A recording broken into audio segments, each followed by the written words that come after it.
Ya baik Bu Eki, kita lanjut Oke. ke pertanyaan yang kedua ya. Ya, oke. Jadi siswa itu kan kemarin kesulitan menyelesaikan soal cerita matematika karena gurunya itu hanya menggunakan metode ceramah pada materi soal cerita. Jadi anak-anak itu selalu bingung gitu ya. Nah solusinya kemarin kan yang pertama menggunakan model pembelajaran yang bervariatif seperti PJBL dan PBL.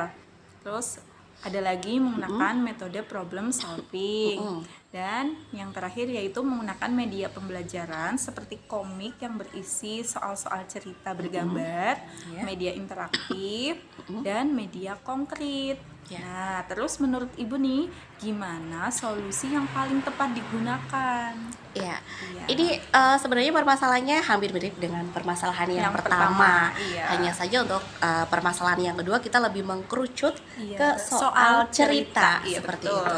Jadi yang jadi akar permasalahan sebenarnya adalah bagaimana siswa itu bisa memahami soal. Betul. Ini memang kalau kita kaitkan seperti yang kemarin sudah kita ulas gitu ya. Ini karena memang kemampuan siswa tingkat SD itu kan masih dalam operasional konkret. Iya, betul Jadi sekali. kita gunakan media-media yang konkret juga.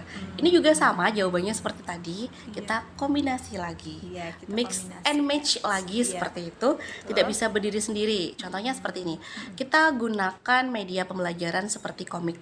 Itu bagus sekali. Ini ada hubungannya dengan kemampuan literasi siswa. Betul. Memang kalau gerakan literasi sekarang ini sedang lagi gencar-gencarnya ya. Ya, ketika siswa menggunakan media komik, itu mereka lebih tertarik. Dunia mereka itu kan harus ada apa ya namanya ya? Sesuatu yang nyata. Kalau hanya sebuah angan-angan soal cerita tidak bisa membayangkan kesulitan. Komik juga ini bisa membuat siswa itu lebih tertarik. Seperti itu. Lebih tertarik, kemudian menggunakan media interaktif ya. Iya. Media interaktif tadi sama ya seperti mungkin di slide PowerPoint cuman Iya. ada animasinya. Iya, Wah, betul. ini baru melihat saja siswa itu sudah sangat tertantang, Semangat, iya. bersemangat. Media konkret juga itu memang sesuai dengan karakteristik siswa tadi ya. Terus hubungannya sama metode problem solving juga ini harus kita kombinasikan. Problem solving berarti kita bagaimana bisa menyelesaikan permasalahan. Salah satu permasalahannya adalah siswa kesulitan gitu ya memahami soal cerita. Ketika kita sering gunakan metode problem solving, nanti siswa itu akan terbuka daya nalarnya seperti itu.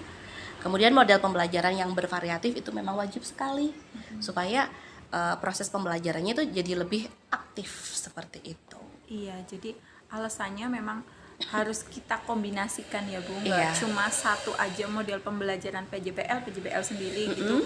Jadi kita memang harus mengkombinasikan PBL dengan media, Betul. PBL dengan yang lainnya. Metodenya gitu. juga. Betul. Jadi antara model, metode, media kita cari yang sesuai dengan materi apa yang kita sampaikan kepada siswa. Iya, jadi ini kan materinya tentang pengurangan dan penjumlahan soal cerita. Nah, menurut Ibu ini yang mana yang paling tepat nih? Penjumlahan dan juga Pengurangan soal cerita. Yang paling tepat ya kalau memang sarana prasarananya mendukung. Iya. Kalau dari media gitu, itu mungkin kalau menurut saya lebih tertarik yang media interaktif. Iya, jadi kita membuat Slide di PowerPoint gitu ya. Bu. dengan berbagai animasi, kemudian ada suaranya juga. Iya. Mungkin siswa jadi lebih tertantang, termotivasi untuk menyimak. Iya, jadi juga siswa lebih memahami ya karena yang abstrak tadi sudah divisualisasikan Iya, betul. lewat slide gitu ya. Tidak Bu. hanya sebuah bayangan. Seperti itu. Iya, jadi sudah memang nyata gitu ya Bu, terpampang di slide Iya, seperti itu. betul sekali. Iya, terima kasih Ibu atas jawabannya. Sama-sama. Ini bagus sekali solusinya, mudah-mudahan bisa diterapkan dan sarana dan prasarana mendukung juga. Iya, oke. Terima kasih Ibu Eki. Sama-sama, sukses buat Bu Ita. Mudah-mudahan lancar Sama-sama, terus PPG-nya. amin. Terima kasih. Dadah dulu.